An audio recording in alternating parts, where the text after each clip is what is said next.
Assalamualaikum warahmatullahi wabarakatuh. Berjumpa lagi bersama saya Ibu Fitri Rahmayani dalam pembahasan soal UP Matematika PPG Angkatan 4 tahun 2021. Nah, video sebelumnya saya telah membahas soal suku banyak ini, di mana fx jika dibagi x dikurang 1 sisanya 11, dan jika dibagi x tambah 1 sisanya negatif 1. Tentukan nilai 2A ditambah B. Nah, kemarin penyelesaian yang saya lakukan menggunakan metode Horner. Nah, sekarang saya coba dengan menggunakan teorema sisa, yang dimana fx dibagi x dikurang k, maka sisanya fk. Nah, fx-nya 2x pangkat 4 ditambah ax pangkat 3 dikurang 3x kuadrat ditambah 5x tambah b dibagi x dikurang k, ini f kurang k-nya, maka x dikurang 1 sama dengan 0, x sama dengan 1. Sehingga k-nya 1, maka f1 sama dengan 2 ditambah a dikurang 3 ditambah 5 ditambah b. Jadi x-nya diganti dengan 1 ya teman-teman. Sehingga didapat A ditambah B ditambah 4 sama dengan 11, karena di sini sisanya 11. Maka A ditambah B sama dengan 7. Ini kita sederhanakan. Kemudian jika dibagi X tambah 1, maka X tambah 1 sama dengan 0, X sama dengan negatif 1.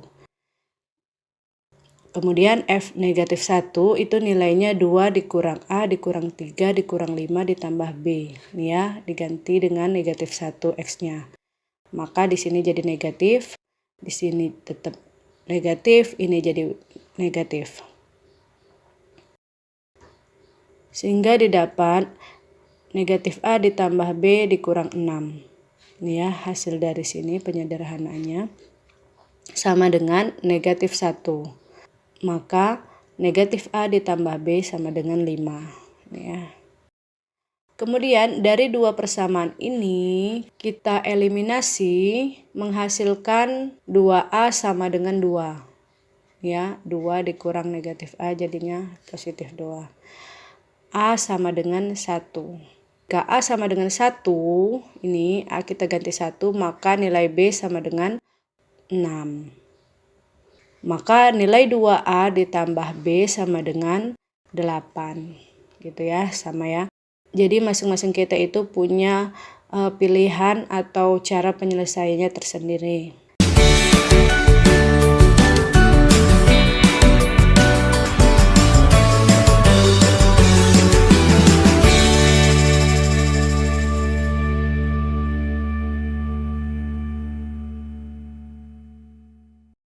Selanjutnya, soal yang ke-6. Hafiz berlatih biola setiap 6 hari sekali, Ani berlatih setiap 8 hari sekali, dan Akhina berlatih pada 9 hari sekali. Mereka berlatih bersama-sama untuk kedua kalinya pada tanggal 2 Februari 2020. Mereka berlatih untuk yang pertama kali secara bersama-sama pada tanggal titik-titik. Nah, soal-soal seperti ini udah pada tahu ya teman-teman bahwa ini penggunaannya menggunakan atau konsep dari KPK dan FPB. Nah, KPK dari 2, 8, dan 9 itu adalah 72 atau 72 hari. Karena bersama-sama untuk yang kedua kalinya pada tanggal 2 Februari, maka di bulan Februari itu telah terpakai 2 hari. Kemudian pada Januari 31 hari, dan pada bulan Desember tahun sebelumnya itu 31 hari. Kemudian November itu 8 hari. Maka kita hitung mundur karena sampai bulan Desember tuh jumlahnya baru 64 hari, belum cukup 72 hari. Maka di bulan November ini kita membutuhkan 4 hari. Sehingga dijumlahkan ini 72 hari. Nah, kemudian karena di bulan November ini ada 30 hari, maka 30 dikurang 8 sama dengan 22. Sehingga mereka berlatih untuk pertama kali secara bersama-sama pada tanggal 22 November 2019. Gitu ya teman-teman. Oke, soal selanjutnya. Soal nomor 7, diketahui suatu matrik P sama dengan ini, matrik 3 kali 3, jika A sama dengan P inverse dan B sama dengan 3A, maka determinan dari matrik B adalah titik-titik. Nah, ingat rumus determinan dari matrik 3 kali 3 menggunakan cara sarus seperti ini. Ya, di copy kolom pertama dan kolom kedua. Kemudian hasil perkalian diagonal ini nilainya positif, maka ini nilainya negatif 1, ini nilainya negatif 4, ini 0. Kemudian perkalian diagonal ini yang berwarna merah hasilnya negatif, maka ini nilainya 0, ini nilainya negatif 4, dan ini 6.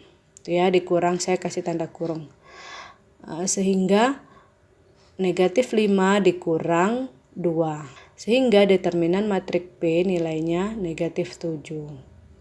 Nah, selanjutnya karena A sama dengan P inverse, maka berlaku sifat dari determinan itu adalah determinan A itu sama dengan seper determinan P. Kemudian diketahui B itu sama dengan 3A, maka determinan B sama dengan 3 pangkat 3 dikali determinan A. Nah, ini pangkat 3 kenapa? Karena urdo dari matrik P itu 3 kali 3. Nah, jika 2 kali 2, maka di sini pangkat 2. Sehingga 3 pangkat 3 nilainya 27 dikali determinan A itu tadi seper determinan P, maka seper negatif 7 ini. Sehingga hasilnya negatif 27/7. Nah, jika teman-teman mendapatkan soal B sama dengan 5A, maka determinan B sama dengan 5 pangkat 3 dikali determinan A. Maka hasilnya negatif 125/7.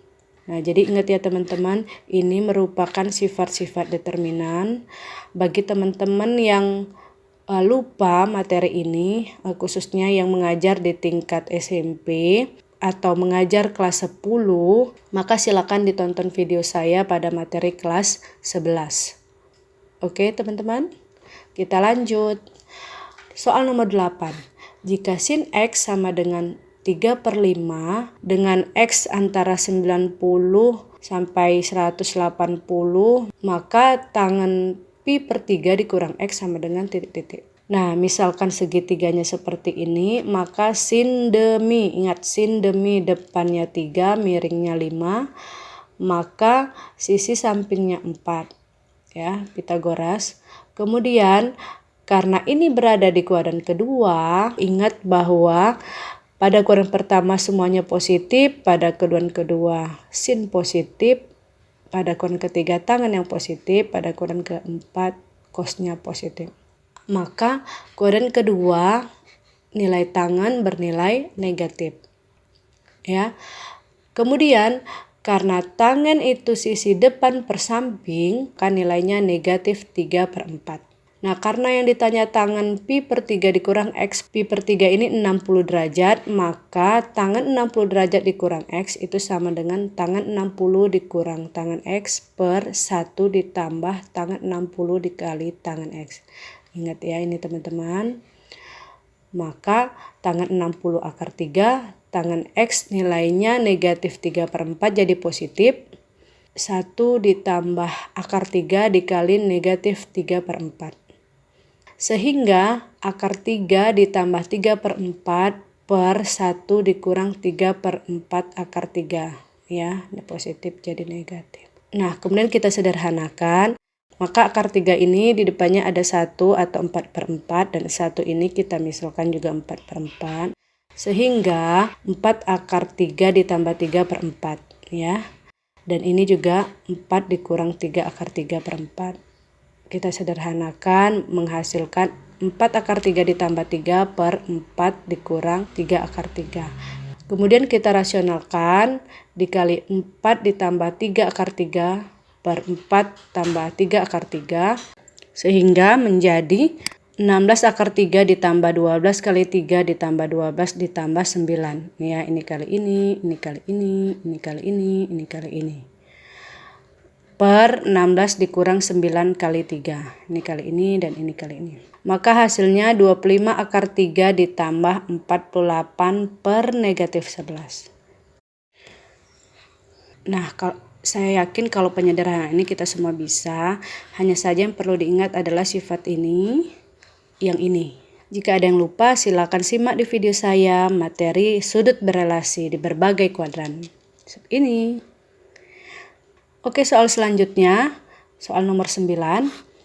Banyaknya bilangan antara 500 dan 750 yang habis dibagi 4, tetapi tidak habis dibagi 8 adalah, nah, 750 dibagi 4 dikurang 500 dibagi 4.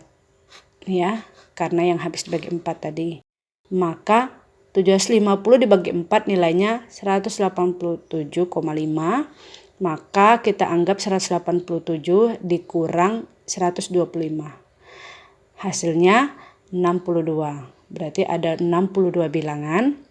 Kemudian KPK dari 4 dan 8 itu adalah 8.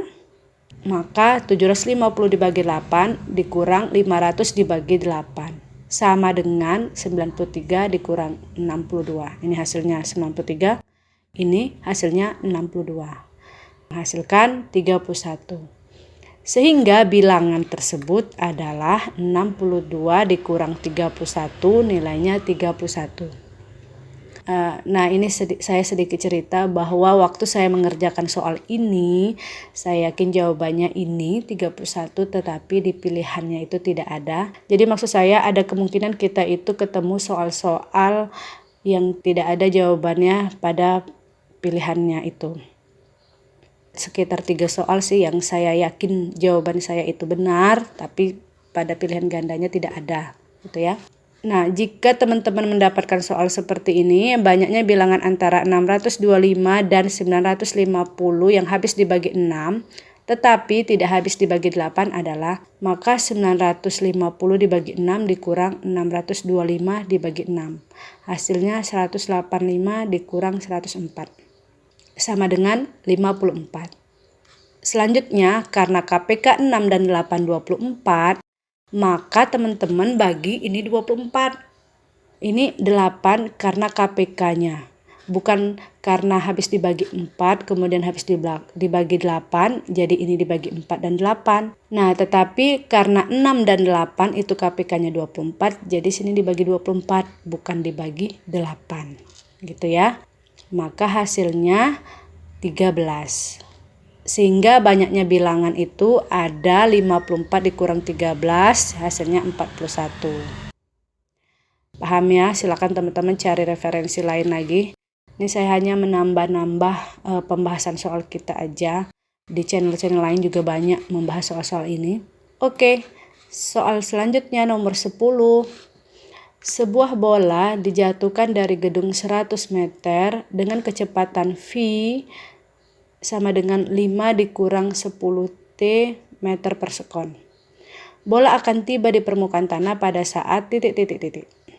Nah, ingat bahwa posisi atau jarak itu lambangnya S, kecepatan lambangnya v, dan percepatan lambangnya A. Nah, jarak ke kecepatan ini itu diturunkan atau turunannya, ini juga turunannya, sehingga karena diketahui kita kecepatan, ditanya posisi, maka ini integral. Sehingga ST sama dengan integral VT dt. Ini ya kecepatan tadi. Integral dari 5 dikurang 10T. 5 integralnya jadi 5T. 10T jadi 5T pangkat 2 ditambah C. Nah, karena bola dijatuhkan dari gedung 100 meter sehingga pada waktu 0 detik posisinya di 100 meter, maka S0 nilainya harus sama dengan 100. Ini ya, nilai T ini kita ganti dengan 0 sehingga nilai C sama dengan 100. Maka ini kan persamaannya belum lengkap ya, masih ada konstanta yang menjadi tanda tanya bagi kita. Nah, karena bola dijatuhkan dari gedung 100 meter, sehingga pada saat 0 detik, posisinya 100 meter, maka S0 sama dengan 100. Jadi T ini kita ganti dengan 0 sehingga didapatlah C-nya 100. Menghasilkan persamaan ini. Ya, C yang ini udah kita ganti dengan 100. Nah, bola tiba di permukaan tanah pada saat titik-titik. Karena tiba di permukaan tanah, maka jaraknya 0. Sehingga 5T dikurang 5T kuadrat ditambah 100 sama dengan 0. Sehingga dapat disederhanakan dibagi negatif 5, hasilnya T kuadrat dikurang T dikurang 20 sama dengan 0. Kemudian kita faktorkan menjadi T dikurang 5 dikali T ditambah 4 sama dengan 0. Maka T sama dengan 5 atau T sama dengan negatif 4. Nah, waktu nggak mungkin bernilai negatif, sehingga kesimpulannya bola tiba di tanah pada saat 5 detik. Oke ya teman-teman. Soal berikutnya, soal nomor 11. Sebuah uang logam tidak setimbang dilemparkan, peluang muncul sisi angka 1/3 dan sisi gambar 2/3. Jadi ini karena tidak setimbang. Kalau dia setimbang, maka peluangnya sisi angka setengah, sisi gambar juga setengah. Gitu ya. Jika uang logam tersebut dilempar 2 kali, maka peluang muncul keduanya sisi gambar adalah... Nah, ini kemungkinan peluang uang pertama itu kan bisa angka, bisa gambar. Nah, uang kedua juga demikian, bisa angka, bisa juga gambar. Nah, jika seperti ini, maka kejadiannya angka-angka, angka gambar. Kemudian jika uang pertamanya gambar, uang keduanya bisa angka, bisa gambar juga. Sehingga kejadiannya gambar angka, gambar gambar. Karena yang menjadi pertanyaan kita muncul keduanya sisi gambar, maka 2/3 dikali 2/3. Karena peluang sisi gambar itu kan 2/3. Ini gambarnya ada 2. Ya, sehingga hasilnya 4/9. Gitu ya. Nah, jika pertanyaannya peluang muncul keduanya angka, maka 1/3 dikali 1/3. Hasilnya 1/9. Nah, maka jika yang ditanya adalah muncul angka dan gambar, karena ini ada 2, maka 2 dikali 1/3 untuk peluang sisi angka, 2/3 untuk sisi gambar. Sehingga nilainya 2 dikali 2/9. Hasilnya 4/9. Nah, kita buktikan bahwa 1/9 ditambah 4/9 ditambah 4/9 nilainya 9/9. Jadi ingat, peluang suatu kejadian itu nilai maksimalnya 1, nilai minimalnya 0. Artinya kalau 1 pasti terjadi, kalau 0 mustahil terjadi. Gitu ya. Jadi ingat, peluang suatu kejadian itu maksimalnya 1, minimalnya 0 atau intervalnya dari 0 sampai 1. Kalau 0 mustahil terjadi, kalau 1 pasti terjadi. Jadi ingat, nilai peluang itu tidak ada yang negatif ya teman-teman. Oke, demikian pembahasan beberapa soal dari saya. Jika ada yang ingin tanyakan, silakan ketik di kolom komentar. Insya Allah saya akan sambung pada video selanjutnya. Terima kasih.